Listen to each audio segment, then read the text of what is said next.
That's true, Dr. Zayas. Very well. Where would we be without THC? 'Cause we know they're lying to us, just don't know to what degree. Yeah, where would we be without THC? The Higherside Chat Show, Greg Carlwood and Company. All right, Higherside Chatters, I think we know by now that even today's world has no shortage of mysteries, but take a look into the ancient past and the unknown elements can seem damn near infinite. From lost civilizations and lost continents to mysterious megaliths and elongated skulls, there seems to be plenty of areas where new discoveries have thrown some serious wrenches into the conventional historical timeline, with data the mainstream would rather ignore, destroy, or obscure, despite the best efforts of our true champions of progress in human story reconstruction, like today's guest, Brien Foerster. Brien has been to over 90 countries trying to get a better handle on the world, but his expertise lies in the ancient megalithic works found in Peru, Bolivia, Mexico, Easter Island, Egypt, and Lebanon mainly, as well as the strange elongated skulls found that are in desperate need of an explanation. He's written a staggering 20-plus books and has uploaded over 850 videos related to hidden history and megalithic sites on his epically robust YouTube channel. A real-life Indiana Jones archetype, and no doubt knowledgeable guest that I'm definitely psyched to have here. Brien, my man, welcome to the Higher Side. My pleasure, Greg. Thank you so much. Yeah, thanks for doing it. I know this is going to be a lot of fun. Your accomplishments are impressive, and your dedication is pretty inspiring. Clearly, there is a lot the history books have gotten wrong. One of these things we haven't covered nearly enough here are those elongated skulls, or the Paracas skulls as they're known. Paracas, of course, indicates a particular culture, but how widespread are these elongated skull findings? Are they all over the planet or concentrated in more specific areas? Well, cranial deformation has been performed on all of the continents except Antarctica, most commonly about 2,000 years ago. So a lot of different cultures would bind the heads of the babies of their royalty and nobility in order to make them physically look different from the general public. Right, and I have seen a lot of people talking about that cradle boarding or intentional warping of a child's soft, malleable skull, but there are several examples that clearly wouldn't fit into the category of being manipulated, right? It seems like it's natural to a degree in some minority of cases. Yeah, 100% of the academics state quite emphatically that all examples of elongated skulls are the result of cranial deformation.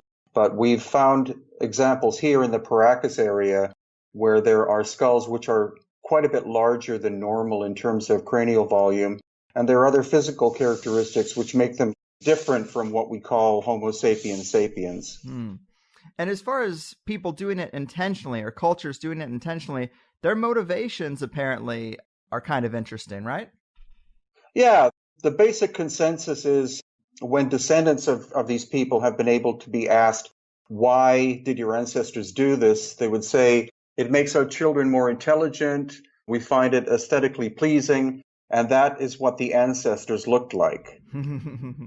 That last point is definitely a head scratcher. But as a general conspiracy guy, I'm always interested in questions dealing with the elite and power and bloodlines of today or any era. And there's definitely an element of that in what we know about these skulls, right? That it had to do with the upper echelons of society. Yeah, almost exclusively, whether it was in Europe or Western Asia, the Middle East, Melanesia, even Australia, and various other all through Central and parts of South America. It's almost exclusively just the nobility whose heads were shaped that way in order so that the general public could easily identify who their rulers were. Provocative stuff. And so what other characteristics? You mentioned some certain features in the more natural elongated skulls that might be worth noting. Surprisingly, a lot of them are mummified and seemingly quite well preserved, right? Yeah, it's astonishing. The area where I'm at, which is Paracas in Peru, is the northern part of the Atacama Desert. So we get about half an inch of rainfall a year, and it's all desert in this area. It's uplifted ancient ocean. So the sand contains salt, and so that combination of dryness and salt has been remarkable at preserving these ancient people, even better than in Egypt. Hmm. Wow. So I guess some of that is environmental rather than through a advanced preservation practice? Yeah, in this area, they don't seem to have had a really advanced mummification process like in Egypt, like with wrapping and different oils and waxes and things like that being used. It's simply that the ground is so dry that they've been able to excavate and pull out textiles 2,000 years old that look like they were made maybe 5 or 10 years ago. That's pretty awesome. So these naturally elongated skulls, a couple other things about them, larger eye sockets apparently, and where the spine connects to the skull is a little different than typical Homo sapiens sapien, if I understand correctly. Yeah, it's an ongoing process that we're doing. We're trying to get as many medical professionals involved as possible to look at the anomalies. And as you stated, the eye sockets are larger than normal. They tend to be more vertical and larger. Also, where the spinal cord and vertebrae enter the skull underneath, the position of what's called the foramen magnum, which is the hole in the bottom of the skull, is much farther back than normal. So that would probably be an evolutionary thing in order to be able to balance these cone-headed skulls. Also, there tends to be one suture line on top of the skull, which is missing. And then there are two holes in the back of the skull, which seem to be for blood and nerve flow. Yeah, those two holes. I just thought that was so interesting. And I guess the cranial stitching that's missing, what do you think that would indicate? That's pretty curious. It's very curious, and any physician who's seen these in person with me, they say that, there's supposed to be a suture line there, and I don't understand why it's not there. That's the most interesting thing about having medical professionals, because they know very well the shape and design of the human skeleton, and when they see anomalies like this, they simply shake their heads because it's not in any of their textbooks. Man, so do we know much about the Paracas culture outside of that they had some interesting skulls? Well, it's actually one of the least researched cultures in all of Peru. The famous Inca have been studied for hundreds of years by many different academics, but the Paracas haven't been studied at all since about the 1960s. And you would think the elongated skull by itself would create a lot of curiosity and study. Another anomaly is the fact that they had genetically red hair, which is thinner than normal Native American hair and is also wavy. Hair experts who have studied the hair say that it's much more Caucasian than Native American. Right. I noted that for sure, that the reddish brown hair seems to be one of the main elements of interest. What more can we gather from that trait? Well, when you trace back where red hair originates, it is from the Middle East. So the Celtic people, like the Scots and the Irish, who are famous for bright red hair, are likely descended from Middle Eastern ancestors. And the hair that we're looking at is actually more auburn. It's a very fiery red brown, and that's typical of certain parts of the Middle East up until this day. There were a couple of quotes in a few of your books where I felt like people were equating this also to some areas of Europe or Nordic descent, which I thought was a little strange for red hair.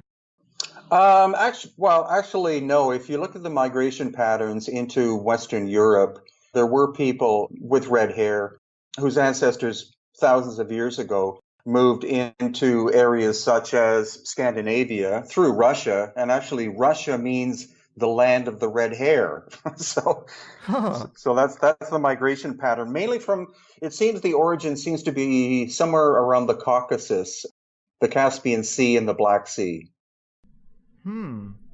That's very interesting.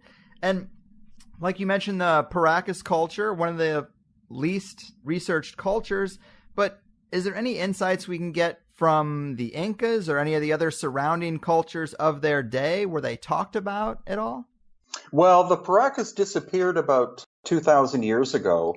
And the Inca rose about 1,000 years ago. But one of the connections I'm starting to develop is that the earliest Spanish chronicles talk about them seeing people with red hair and blonde hair in Cusco, which really shocked them because they literally wrote in their accounts, these people have lighter skin than we do.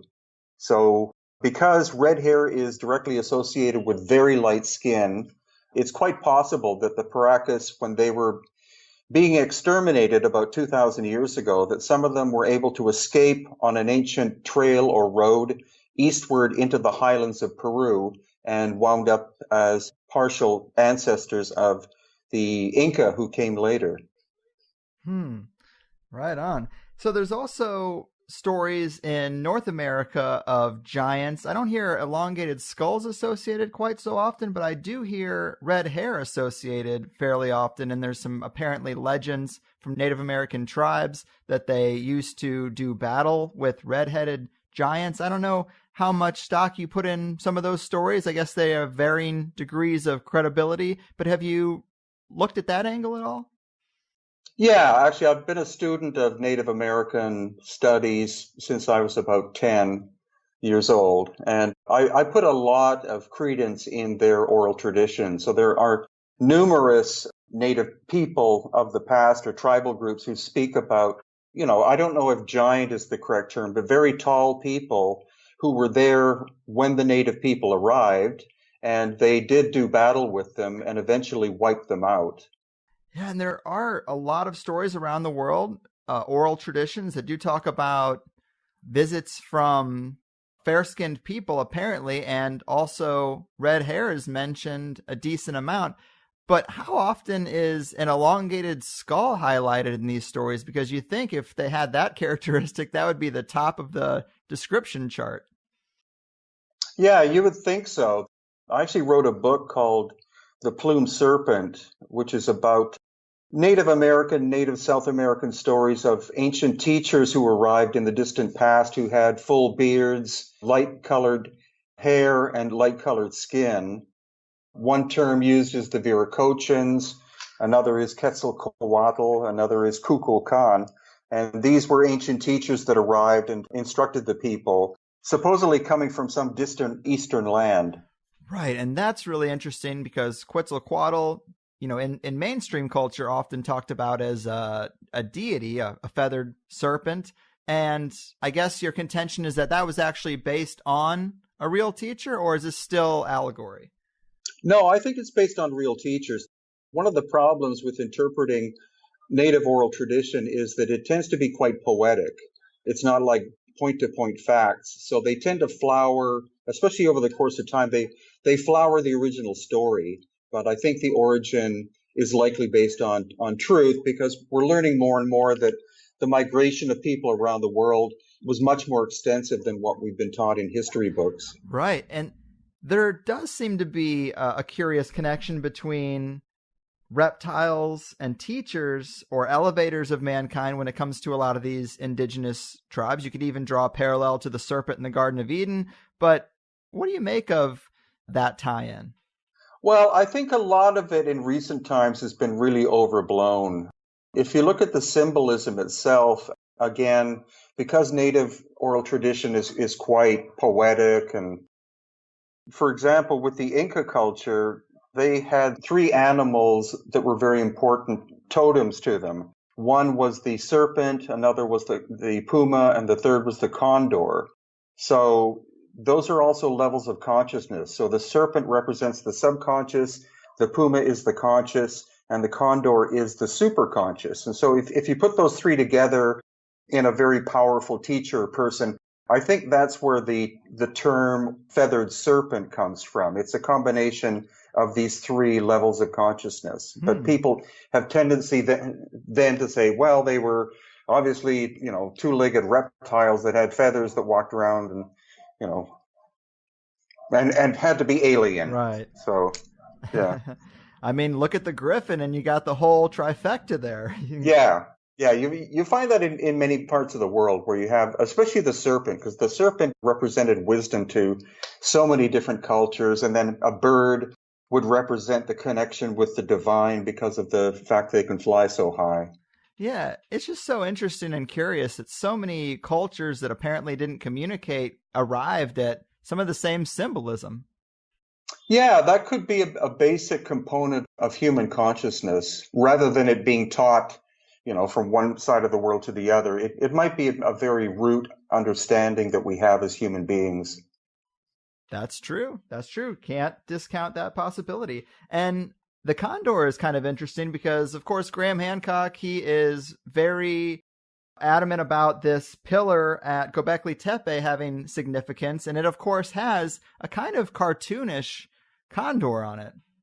Yeah, that, and also I think there are depictions of cats as well. The feline or the cat is another great symbol that is international in terms of ancient oral tradition. I love that stuff. And so to get back to the elongated skulls, apparently a lot of them are found around Tiwanaku and Pumapunku in Peru, which of course are a pair of the many megalithic sites being talked about now. But what can you tell us about those sites that make them so interesting to you? Well, the interesting thing is because I've been traveling around in South America for years and have visited sites like Pumapunku and Tiwanaku, I've been there more than 50 times. Again, of course, I wrote a book, and the book is about the elongated skulls of Peru and Bolivia. And in general, wherever we find a megalithic site, if there is an on-site museum, we'll find evidence of elongated skulls having lived there. And maybe you can help clarify something for me, but are these two separate sites or kind of the same site? What draws the distinction between the two? Because I think I understand them to be on the same plateau, right? Yeah, they're right next door to each other.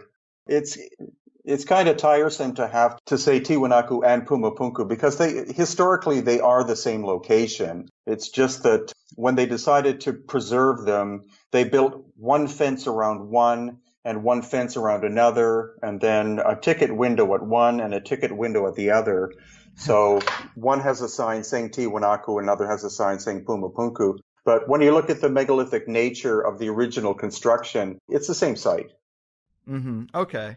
Makes a lot of sense. And it is located on this plateau that a lot of people talk about. If you've seen pictures, it's definitely a impressive view. Do you think that plateau is natural? Because some people suggest that it might have been laid as the base for this Pumapunku complex. Yeah, it's got a really interesting history because the conventional story, which, as usual doesn't make any sense, is that it was a Bronze Age culture called the Tiwanaku who constructed all of this. And some of the stonework would be very difficult to replicate today with modern high-tech power tools. So that you have to throw that story out immediately. So when you look farther back in time, the great researcher of that area was called Poznański, and he was able to do measurements of the precession of the equinox, which measures the wobble of the earth. And so by using that principle, you can measure how many degrees off a site is from perfect true north, south, east, and west. And he believed that Pumapunku and Tiwanaku were originally constructed about 15,000 years ago, which scholars throw out the window. But if you look at that time period, at least 12,000 years ago, Lake Titicaca was 100 feet higher than it is today. And so its shoreline would have been at Tiwanaku and Pumapunku. So it does seem like the site was built up in order to make sure that it was slightly higher than the lake level, and therefore it could have been a port of some kind. Interesting. And I guess with this date of 15,000 years old, would that put it more in line with the Paracas time period? Are you of the mindset that they had something to do with the building? No, because the Tiwanaku culture did have elongated skulls, but they basically are the result of cranial deformation. So they existed between 2,000 and 1,000 years ago. The conventional story of the Paracas, which is still an open book, is that they spontaneously arrived in this area about 800 BC and then disappeared about 100 AD. Oh, okay. So I wasn't quite sure how far back they went. I actually thought it was going to be a lot further back. 800 BC is kind of a little surprising. Well, that's the conventional timeline. We don't know yet. That's why we're planning on doing a lot of radiocarbon testing samples from the Paracas to see their exact age. And I'm still trying to research where their first location of habitation is. Right. Interesting. So also I wanted to ask you about, there's actually a long strip of land called the Path of Veracocha, where apparently a lot of interesting things are found, including the stuff we're talking about, right? Yeah, it's really interesting. It's an energetic line. It's part of the Earth's grid system of energy. It goes from more or less the north coast of Peru, where Peru meets Ecuador, down in a southeasterly direction. And along that line are almost all of the ancient megalithic sites, including Tiwanaku, the Island of the Sun, Machu Picchu, Cusco itself, and other locations. That brings in the kind of esoteric idea that these sites were used energetically. Mm-hmm. Yeah, I really am intrigued by that perspective. With my limited understanding, I don't necessarily know how they could be used, but what does your research show? What do you think some of the possibilities of how they could have used this grid would be? Well, again, the main thing we have to do is throw the conventional archaeological ideas out the window, because these sites are clearly older than any known culture of the area. And of course, we can get into Egypt as well, which is another area that is all about that. And so the megalithic work had to have been done using forms of high technology, and in some cases, technology beyond our capability, which most people won't accept. But that is the fact, because we've taken many engineers and stonemasons to these locations, and when they see the precision of the stonework, they say, I don't know how I could do that. And that's another interesting question I had for you, is some researchers talk about, because of utilization of something like a global energy grid, they think that maybe there was a global culture. Do you think that's necessary, or do you think it could have been just like higher society than we typically think, kind of like today, but not necessarily one community? Well, I think there were at least three ancient highly evolved societies. I don't think there was one. And the reason why I think that is that the construction techniques that we see are quite different.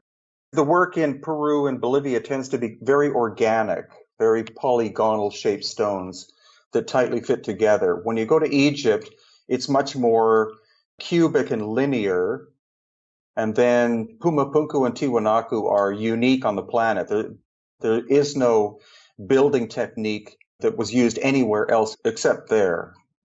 Right on. Yeah, architecture is usually what you got to look at, because, you can see the differences, and in there lies some insight into who made them. But I've also heard some researchers talking about, like Richard Casaro talks about the triptych, the idea that there is a 3-doorway design found in architecture all over the planet, maybe not at the time depths we're talking about, of course, but it's a curious thing too that suggests some kind of intermingling.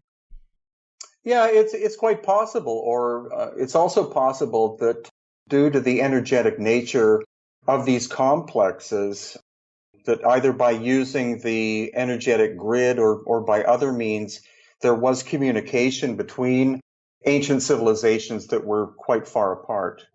Right. I think that's a fascinating possibility, that they could be used for communication. Like, how could we visualize how that would work? Well, I think to kind of overdo it would be to say that they were like stargates, but I think portal is much more useful term, because we see these very strange depressions in stone walls, especially around the Cusco area, quite often the size of a refrigerator. So somebody can stand up inside this solid stone depression. Usually the stone contains quartz crystal, which of course is used in electronics in modern times. So it's quite possible that the stone was specifically selected for its energetic properties in order to be able to utilize the Earth's energy to amplify that energy and be able to direct it either through sound or possibly even vision or video of some kind. Wow. Vision or video, I think, is pretty awesome. Portals typically, I think, indicate travel, and I have seen those things you're talking about, those little stone doorways that are carved out of stone, and it just looks like, man, maybe there was an extra piece there at some point or something. But has there been very many anomalous type of elements found around these areas that could maybe connect to some type of technology? Well, the interesting thing is that we're looking at a level of knowledge which is theoretical to us, because they don't seem to have appeared to use technology as we see it. Like, this computer that I'm looking at that's got buttons and, a glass front and stuff like that. So that's what makes it very difficult to figure out, but it makes it very intriguing. And I think it's also the reason why standard academia runs away from these topics or makes fun of them, because it's way beyond their capability to even attempt to figure out. Right. We talked a little bit about oral traditions. Can you tell us about any oral traditions that describe these areas or what they were used for as portals or as technology? Well, actually, there's one location which is called the Coricancha, which is in the center of Cusco, which was the capital of the Inca. And the precision of its construction is absolutely astonishing. You can't fit a human hair in the joints between the stones. It's that precise. So the Inca, of course it said the Inca built this and they made it their Holy of Holies, but there's no way the Inca could have built that structure, because they were a Bronze Age technology, and the stone that was utilized is basalt, which is very hard, and the quarry is something like 45 kilometers away, and you're looking at millions of pounds of stone. So I think what happened is that because they were a spiritual people, they were able to pick up that when they were in the center of the Coricancha, that the energy was slightly different in that it would put them into a slightly alternate state of consciousness. And so I think that's why they used it as their Holy of Holies. But I think originally the power that was, or energy that was being generated was much, much higher than even when the Inca found it in ruins. That's interesting. And some researchers have also pointed out that in ancient cultures, Egypt in particular, there seems to be a much closer connection between their spirituality and technology than there is today, at least on the surface. But have you given any thought to that aspect and how closely those things do seem interrelated in the past? Yeah, I think there was a much more of a whole brain approach in the past. I think that people, now we're hyper specialists in areas, whereas I think in the past, people of the noble spiritual class were probably disciplined in many different areas and utilized both the left and right brain in order to develop a more substantial concept of consciousness and awareness. Yeah, it seems like that might be a slightly better approach to life. But another question I had for you about that path of Veracocha. Apparently, there are several caves there with ancient burial sites and ancient elongated mummified skulls or skeletons. And I'm always interested in caves and deep caverns into the earth. Is there anything else you can tell us about these caves or some of the more intriguing finds from inside them? Yeah, actually, caves were used a lot for burial. Especially there's a major complex called Ollantaytambo, which is part Inca, part megalithic. The basic thing we know about the Inca is that they discovered, when they first entered Cusco in the Sacred Valley, they found ancient sites in ruins, as if they had been destroyed by some cataclysm. And so they adopted them and made them religious, spiritual sites. But a few months ago, my wife and I went to see the last Inca drawbridge, which is made out of natural rope. There used to be hundreds of them, but now there's only one left. And on the way back from there, because our taxi driver was local and quite informed about the ancient cultures, he took us to the opening of a tunnel that we went into 300 or 400 yards. But unfortunately, we didn't bring decent flashlights with us because this whole thing was a surprise. But he insisted that it continued on for 6 kilometers and that there was a big lake at the end of it, deep inside the bedrock. Wow.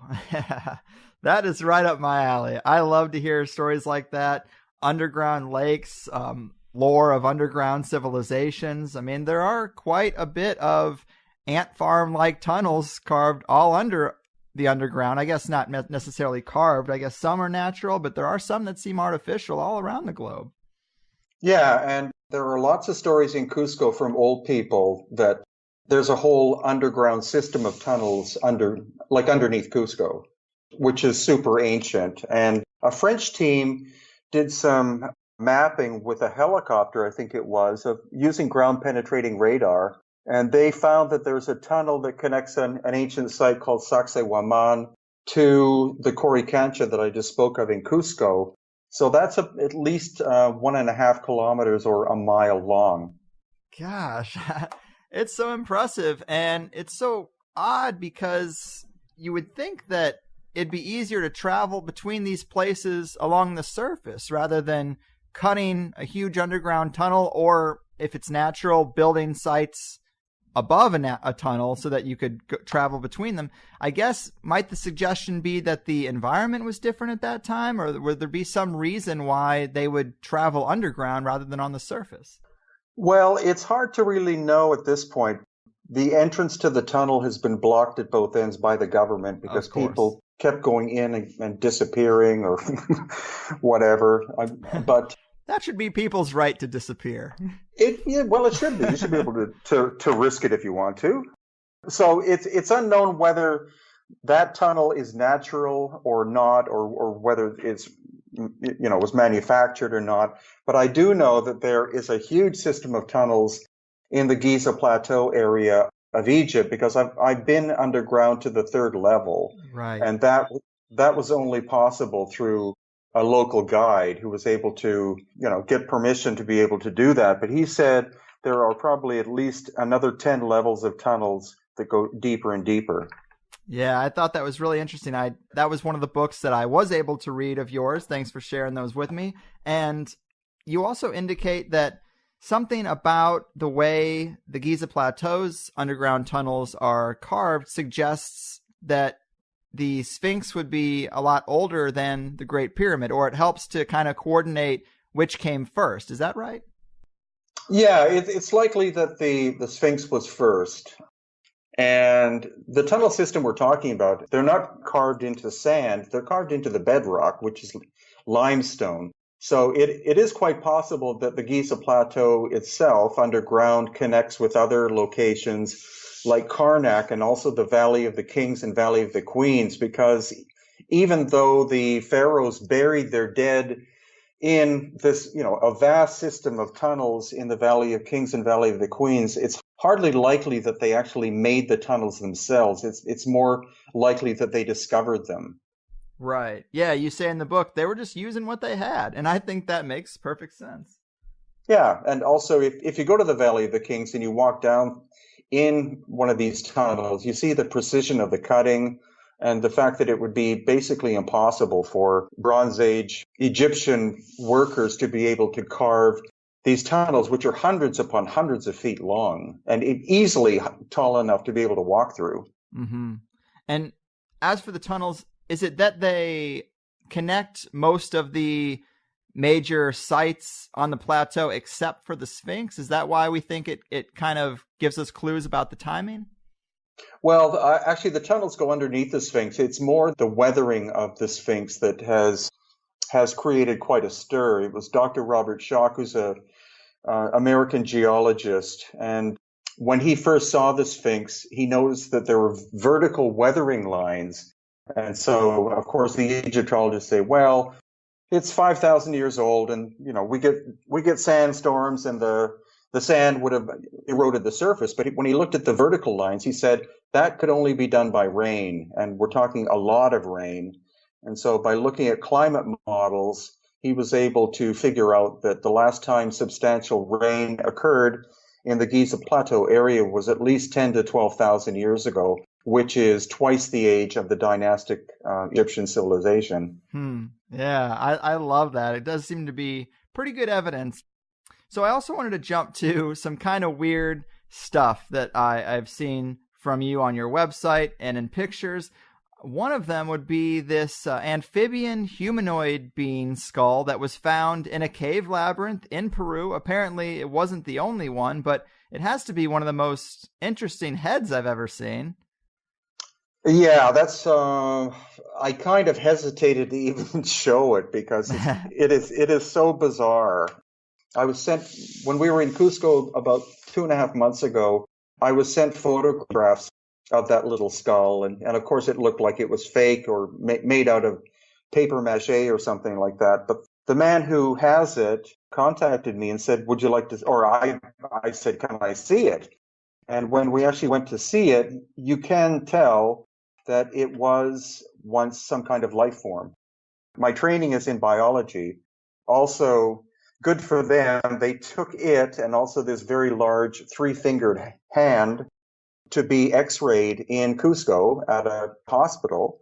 And the radiologist who both took the x-rays and examined these artifacts said, yeah, I think these were once life forms of some kind. I don't know what, but they don't seem to be fake. And he kept insisting, these are not fake. These, this is bone, this is skin. What it is, I don't know.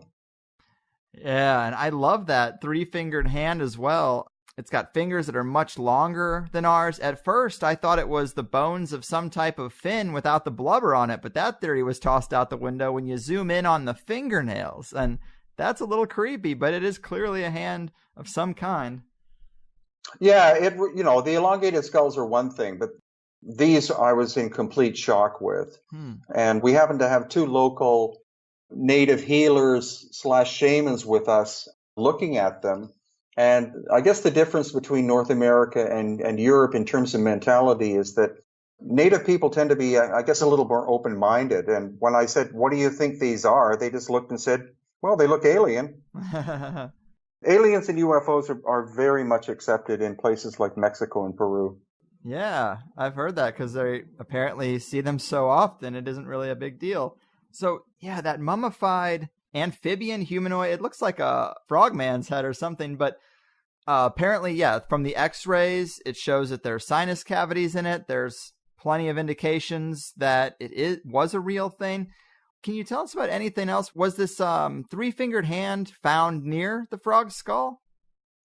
Again, it's not based on me visiting the actual location because it's very controversial at the moment. But the basic story we were given was that these 2 specimens are from either a cave or a labyrinth in the Nazca area of Peru, which is just south of me here. And they were found in a large stone sarcophagus containing numerous other body parts of odd-looking beings, and that the white material that's on the surface is actually the clay of the area. It's what the ground is made of.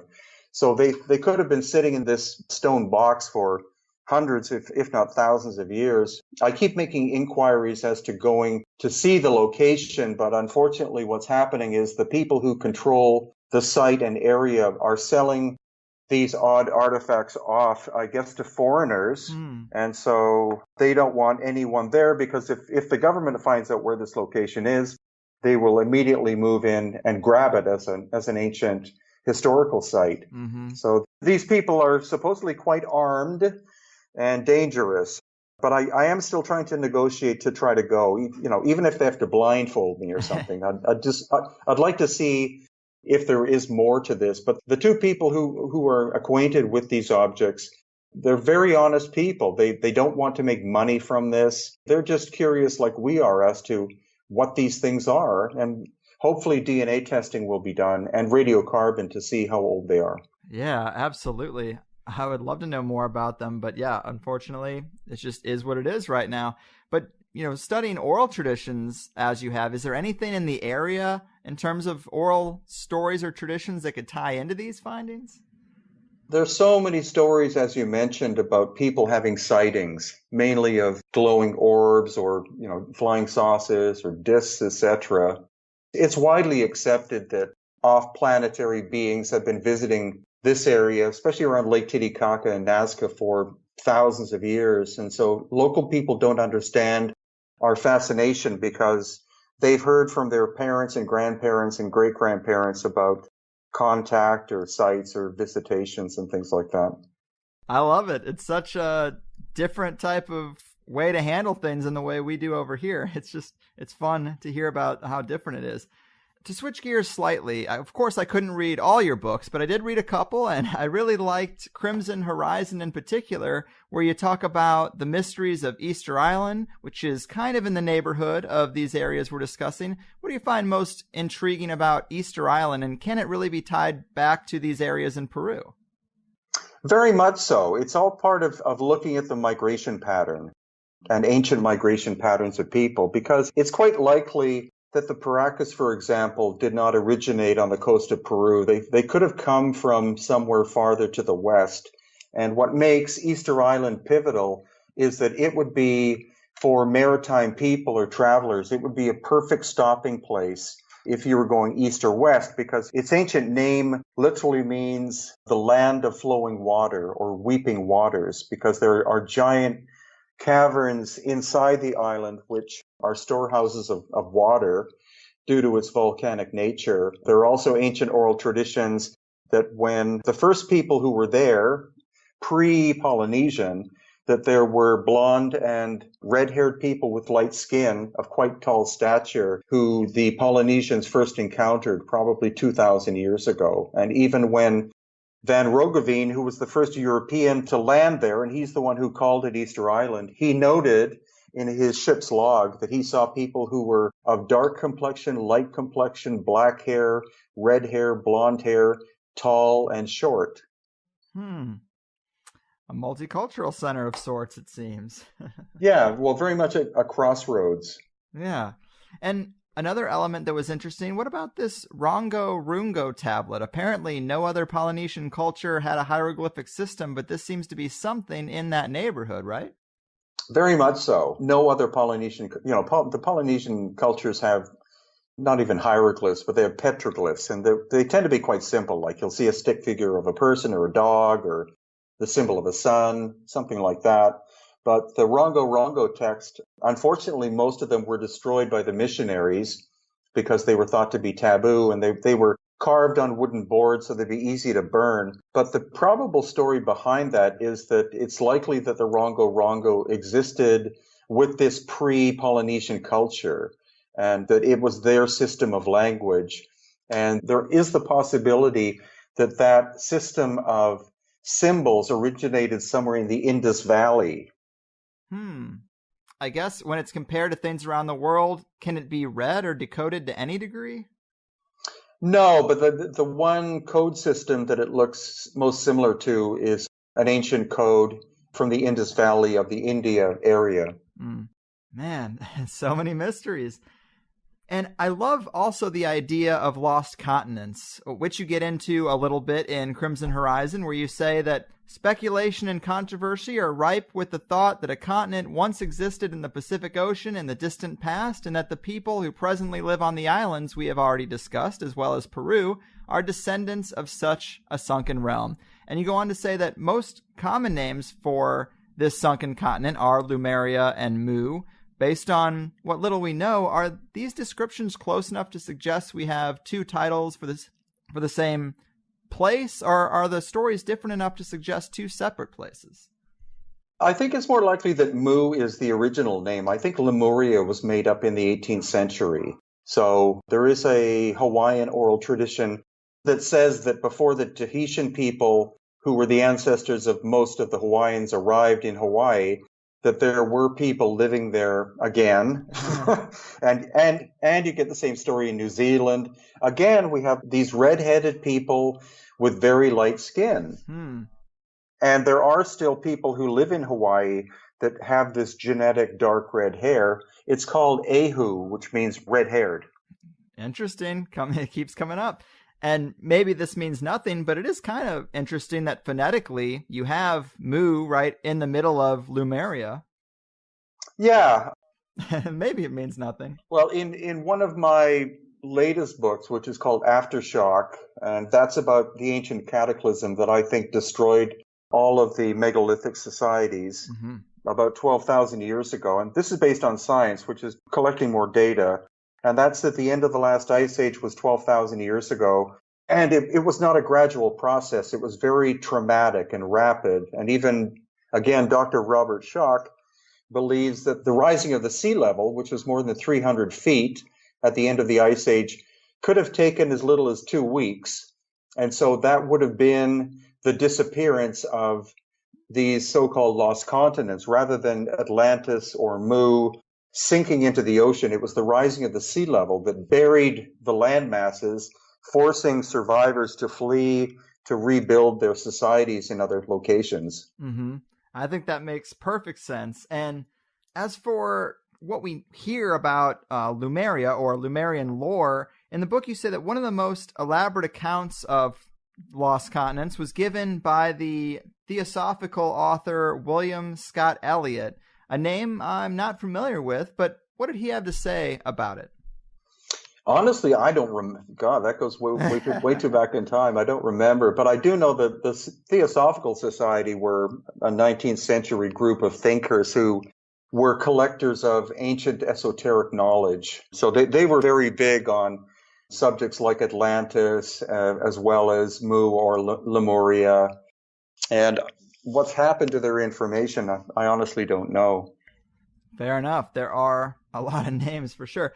And just on the subject, one more thing. Apparently, as far as Mu's concerned, it being a lost Pacific Ocean continent, it was popularized by a guy named James Churchward. You relay his story saying that Churchward claimed that while he was a soldier in India, he befriended a high-ranking temple priest who showed him a set of ancient clay tablets, supposedly in a long-lost Naga Maya language, which only 2 other people in India could read. Having mastered the language himself, Churchward found out that they originated from, quote, the place where man first appeared, called Mu. Gotta love it, man. Very provocative. I guess, is there anything else noteworthy? Obviously, we're grasping at threads when it comes to a lost continent, but is there anything else in your studies that you found interesting about that idea of a lost continent in the Pacific? Yeah. Churchward wrote, I think, 4 or 5 books. And of course, he was laughed at the time by academics, but he did a lot of on-the-ground investigations, and that's where he was able to develop these possible connections between the ancestors of the Maya and areas of India, Tibet, and maybe Nepal. Again, that's where, we were just discussing the whole idea about the Rongo-Rongo language may have come from the Indus Valley area. And that tells us that people were traveling, utilizing the Pacific and Indian Oceans a lot in the distant past. I think what's curious is I lived on Maui for 2 years, being involved in a cultural project there. And when we looked at a topographical map, because the people I was working with there were all kind of studying the same topic, more or less based on Graham Hancock's work, we noted that if you lowered the sea level of the Pacific by 300 feet, basically all of the islands of Hawaii would have been connected. So I honestly believe that Mu or Lemuria was Hawaii. Wow. Fascinating, man. Another interesting piece of info that you have in the book as it relates to the possibility of radical change in the past is you say that according to one theory, Madagascar and India were indeed once part of the same landmass, thus accounting for their geological resemblances. But plate movement caused India to break away millions of years ago and move to its present location, colliding with the Asian mainland and forming the Himalaya Mountains, which are supposedly still growing vertically to this day. And man, that's cool. How about that? Yeah, and actually it's the same with the Andes here. The Andes are still growing because you have the Pacific plate and the Nazca plate that are grinding against each other. And that's also why, of course, it's quite a volcanic, earthquake-prone area, because once in a while, one of the plates will slip, and hopefully not in the near future, create quite a massive earthquake, because this is part of the so-called Ring of Fire. Mm. And of course, talking about those kind of things, that's a time depth of millions of years ago, apparently. So it doesn't really have much to do with the people we're talking about, but as far as a cataclysm roughly 10 to 12,000 years ago, of course, we hear guys like Graham Hancock and Randall Carlson talking about a meteor impact that would have hit the huge ice sheets during this period to cause massive flooding. But you seem to be more in the camp that it could have been some type of plasma burst, that would be more likely. Is that right? Yeah, the reason why I wrote my book Aftershock is because there are so many different theories. But the interesting thing is the timeline is almost always the same. It's always about 12,000 years ago. So I looked at all of the research I could, and I think what happened, there's one theory that it was plasma ejection from the sun, and that's Robert Schoch's theory. Another theory is comet or comet part impact or close flyby, which would be more of the Graham Hancock idea. There's also Paul Laviolette, who's an American physicist, and he believes that actually galactic center is not a black hole, but is a pulsar, and that once every approximately 13,000 years, it erupts with energy. And so that energy would cross the galactic plane. And so I think all of these theories can be put together. I believe Paul Laviolette's idea that there is this eruption that happens from galactic center about every 13,000 years. And so that wave of energy, of cosmic energy and gamma rays and things like that, could have grabbed things like comets in their path, could have gone straight through the sun and caused solar plasma bursts on the other side. So I think it was a system of all of these events, and it could have been something that wasn't a one-time thing, but could have taken place over the course of 200 or 300 years. Right. I mean, that throws another wrench in things, that it doesn't even have to be one particular method of destruction. But as debated a topic is, you're right. A lot of researchers are focusing on that Younger Dryas period, that 10 to 12,000 years ago window of time. And I guess a picture does start to emerge when you think about global flood myths, rising waters around that time, destroying the high societies of their day, and resulting in the megaliths that we find now. I mean, there is a bit of a clarity to that narrative when you really put all the pieces together, wouldn't you say? Yeah, definitely. And another thing to consider is there are ancient oral traditions that talk about a time when there were only 2 seasons, not 4. And so if you look at our planet, which is presently at a tilt of 23.5 degrees, which doesn't seem to be something the universe would create. You'd think everything would be in perfect harmony. Then when you also find the asteroid belt was likely a planet, you have the planet of Uranus lying on its side, and I think Venus is rotating backwards.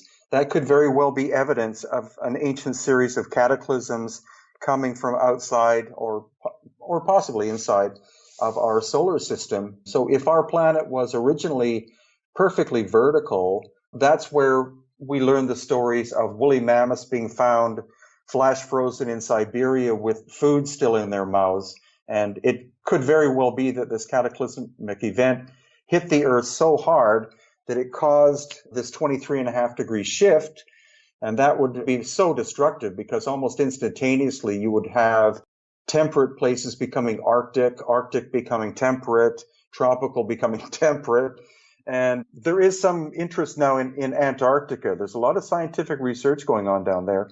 And there are theories that Antarctica is obviously a landmass, but 12,000 years ago, it probably, or at least parts of it, would have been in a temperate climate. So there are some researchers that think that Atlantis actually is Antarctica. So we're getting kind of near the end of the road here. I wanted to come back to the Paracas skulls a bit. They're such a big piece of your work. You're so knowledgeable about them. And apparently there has been some DNA testing done recently. Can you break down the findings for us commoners on what the major takeaways are from these test results? Sure. It's been an incredibly painful process to do this because there are no ancient DNA testing laboratories in Peru. And the top 10, and there only are about 10, that can deal with 2,000-year-old DNA are located in North America and Europe.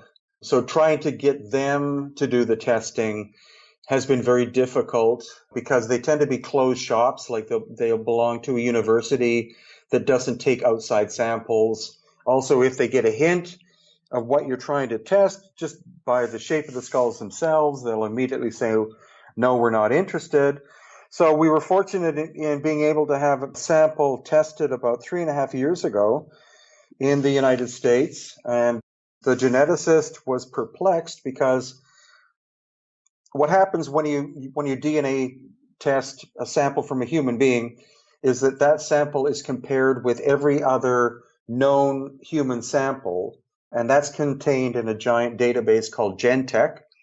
So that's why somebody in modern times can have a swab taken from inside their mouth or a blood sample, and they can find out very rapidly, that they're, Scotch-Irish or 75% Scotch-Irish or 85% of European ancestry with a curious bit of Chinese thrown in. I think people like to have their DNA tested in order to be able to see how interesting their background is.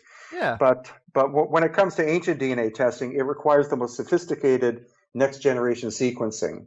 And so we had one sample taken, and he wrote back and said, this is very strange because there are segments of this DNA that don't match anything human or ape or mammal or anything I can find.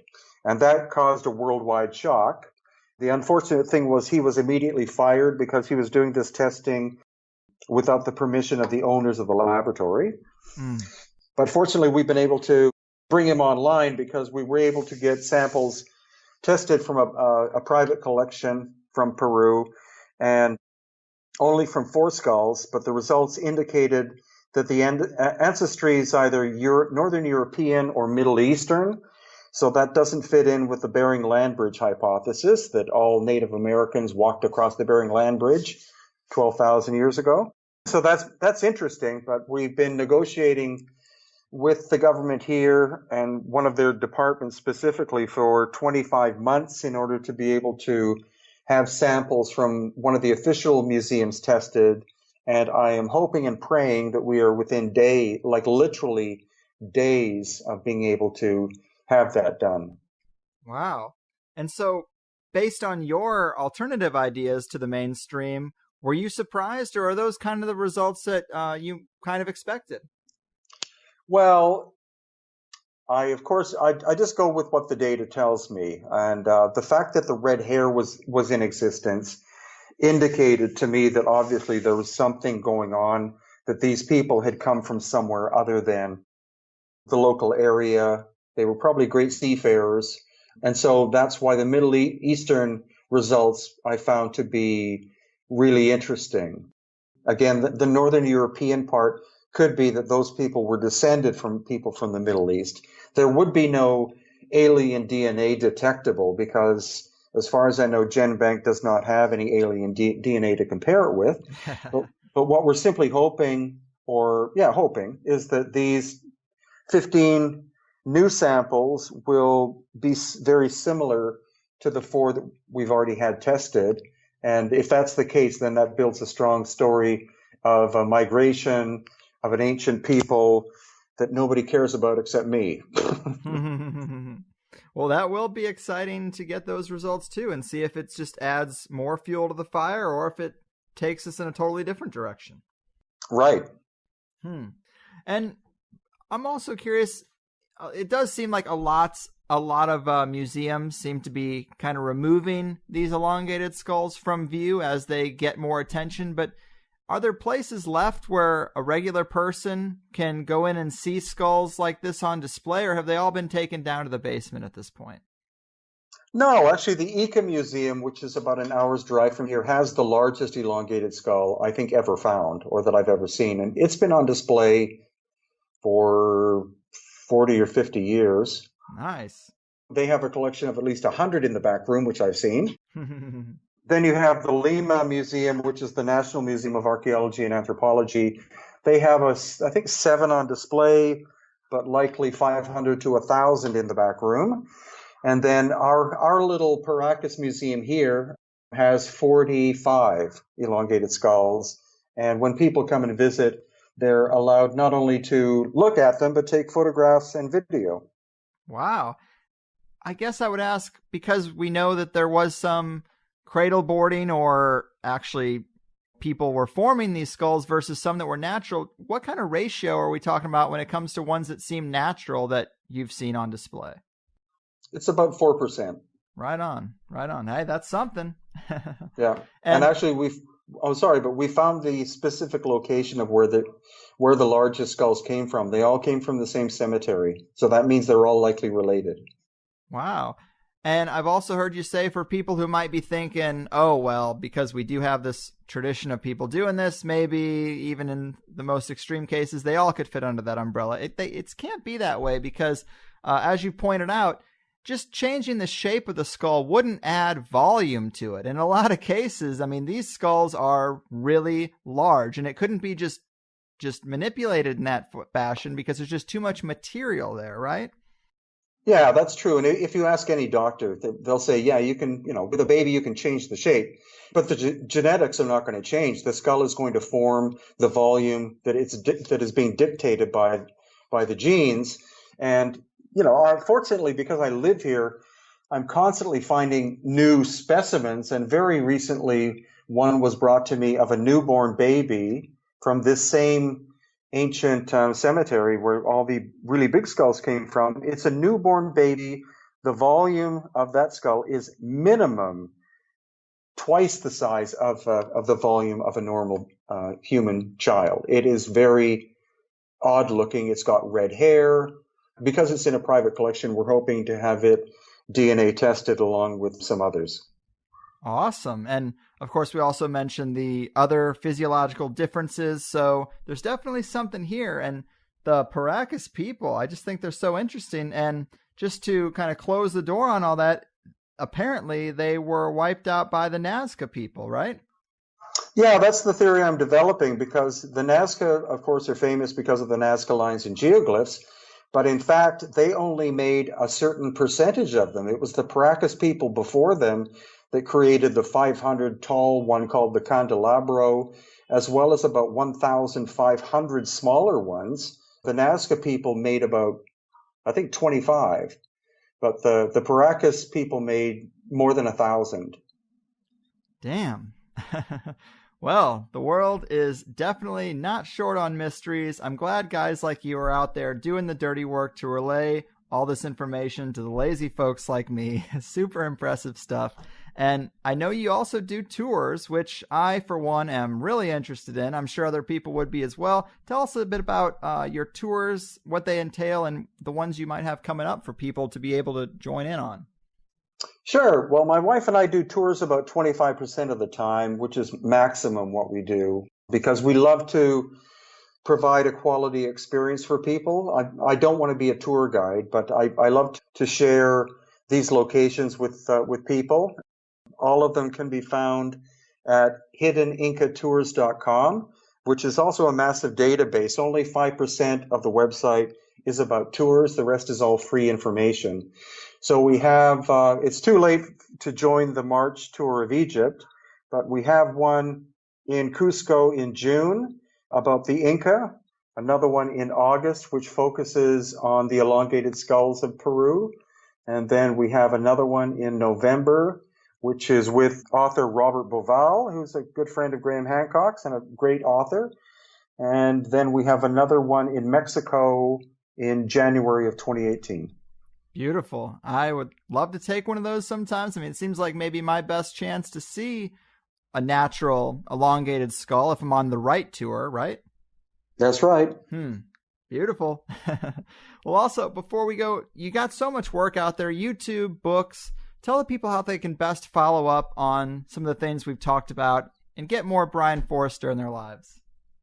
Well, the best thing, again, is to go to my mega website that my webmaster, who's actually the webmaster for the Dalai Lama, and lives in India, and the man's a genius. He has donated thousands of hours to building this website. It has all the latest bells and whistles, but it contains basically everything about me.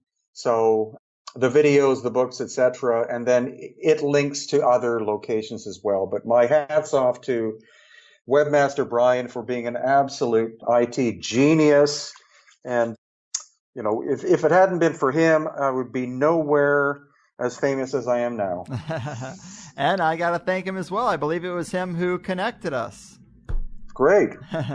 So, well, Brien, it's been fun. Thanks again for taking the time. Enjoy the rest of your day and keep doing what you do. All right, man? I will. Thank you very much. You got it. Boom, people. A nice, solid return to the classics. Ancient civilizations, lost technology, alien humanoids. I thought this was a pretty satisfying show. Big thanks to Brien. These elongated skulls are so wild, and I feel like I learned a lot today. Talking about Lemuria and Mu is always good fun, too. I really don't understand how solving the mystery of humanity's origins isn't a bigger deal. I would expect people to be more curious about this, but I guess if you think we naturally evolved from apes, then there isn't really a ton to think about. We just turned into humans like a caterpillar turns into a butterfly, and then we took over the entire planet, and now we watch Shark Tank and vape. All part of the natural order, right? I'm not so sure I think we are natural. I think there's way more that we need to understand. Not only do I see this as just one round of recorded history, but who really knows how many rounds there were? And that still doesn't really solve the problem of where we came from. Were we genetically engineered from pig and bonobo parts by other beings of some kind? Could our consciousness or self-awareness be a byproduct of our interactions with an immortal spacefaring fungus? Who knows, but elongated skulls might have something to do with at least a part of that story. The frustrating thing to me is that we'll probably never know. Maybe when we die, something will become obvious, but that's like our only real hope. A big part of the reason I used to be an atheist is because I was into the genetic alteration, ancient aliens theory, and I guess I still am. But when you bring into the mix the idea of a soul or a consciousness or an aspect of yourself that is non-physical, and the idea of an afterlife of some kind, whether you go to a spirit world and then get reincarnated or whether you just stay there, I just get confused because if there's something to those components, it would indicate to me some type of natural cycle. It seems even harder to create an intelligent biological life form and some type of post-life aspect, doesn't it? Unless consciousness is some kind of seed implanted in these little meat bodies. But I don't know how you could, treat that as a tangible thing and find some way to inject it like motor oil and get it to happen every time sperm fertilizes an egg. It's a lot. I guess I just think it's fun to explore, and I don't try to rectify it too much because it's all just hypothetical anyway. But I am pretty happy with this one. Hopefully you found it to be a good listen.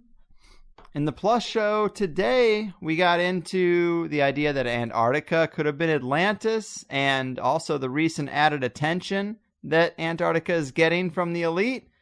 We talked about Velacovsky and the possibility of radical change in the solar system, the electric universe and plasma discharge, Brien's own UFO encounters, fairies and gods, unknown elements of the Incas, reconstructing a truer picture of Central and South American cultures, ancient machines of the Egyptians, Brien's issues and dismissal of the geopolymer theory, Akhenaten, the Trump of his day, Baalbek, and the 33rd parallel. A deep, deep second hour if you just contribute to this beautiful journey that is the Higherside Chats. But solid episode. Getting a bit back in the weird end of the pool. Next show is a jump back to the political. It's one I recorded a while ago and have been holding on to, but it's got to come out. And after that, it is going to get pretty crazy. In the meantime, manifest those destinies, chisel at the chains of the debt-based system of rule, and keep your pimp hands strong. I'll see you next time. We might not ever uncover the full human story cover to cover, but we do find new pages every so often. I've done my part. Your move, weird-headed Paracas people of the ancient past, and the keepers of their secrets, your fucking move. Lucid dreams are so vivid, 'cause you go to bed at 7, and your brain comes alive, 'cause you hate your 9 to 5. You wake up with a dread, and make sure your cats are fed. Did your brain talk to a ghost, who moved your coffee and your toast, as you listen to the Higherside Chats? You get to your desk and your boss says it's a mess, and your soul slowly grows to a place where nothing grows. When you think he's not around, you insert a SETI sound. The OM says turn it down, and you say it's just the Higherside Chats. Oh, do you think you'll be invited to Bohemia Grove, to a Bilderberg Club? Oh, do you think you'll be invited by a Rothschild to a party on a submarine? Diving down to the center of the earth, through the Marianas Trench, your teeth begin to clench from the sulphurous stench. The mask you're given doesn't fit, 'cause you're not one of them. Starting today, you'll make plans to get away. There's no one to hold you down, and the what-ifs start to drown. Then you wake to the glare of a cold fluorescent stare, and the light winks at you, 'cause its life is almost through, but it's holding on to quit time just like you. It's time for the Higherside Chats.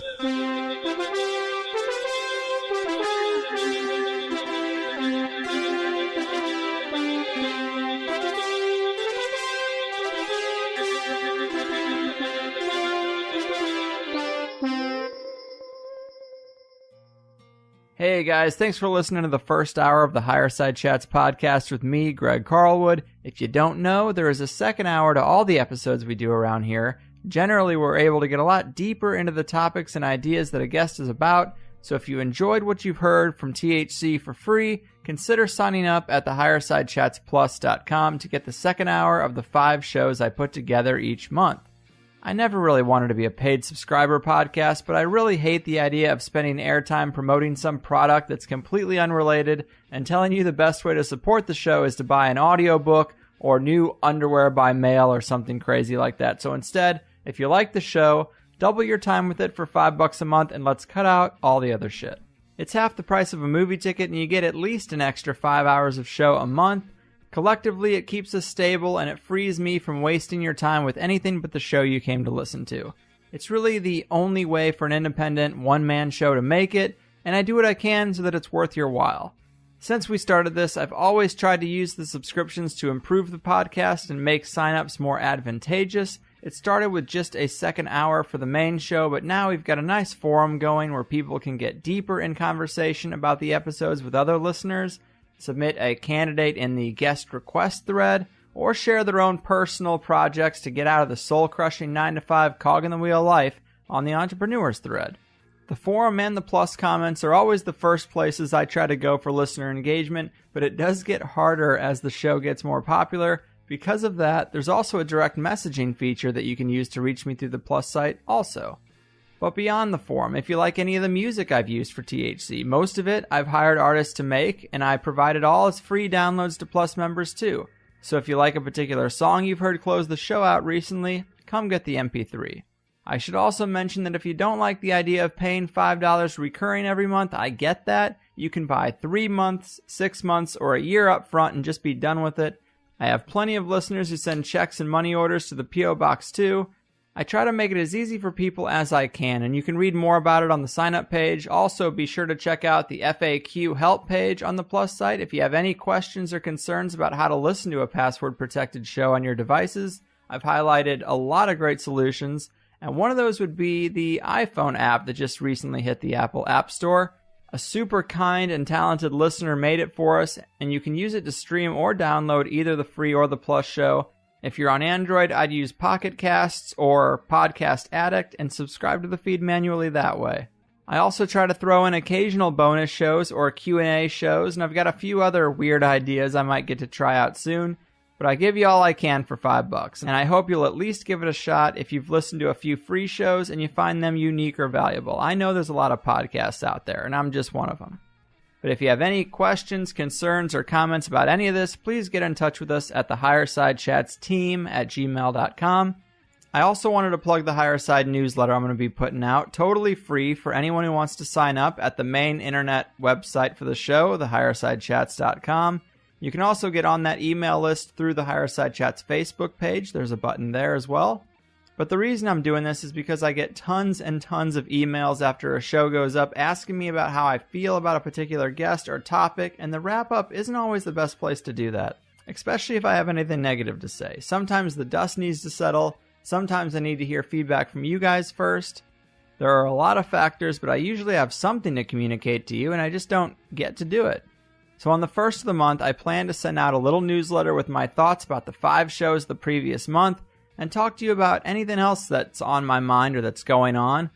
And what's probably most enticing is that I'm going to give you some insight into at least one guest I have coming up in the month, which people have been begging for some posted schedule for a long time. I personally think I'd like the surprise. But sign up for the Higherside newsletter. It's free. It comes out on the first of the month, and I won't waste your time with any other emails. And that's it. I appreciate you listening. I try to give alternative ideas and guests a fair shake on a high-quality podcast, expose some deep-level conspiracies without the yelling, and I hope to offer some inspiration that even though the system relentlessly suggests you should follow their blueprint to mediocrity, you can do your own thing and live a much happier life despite all the negativity in the world.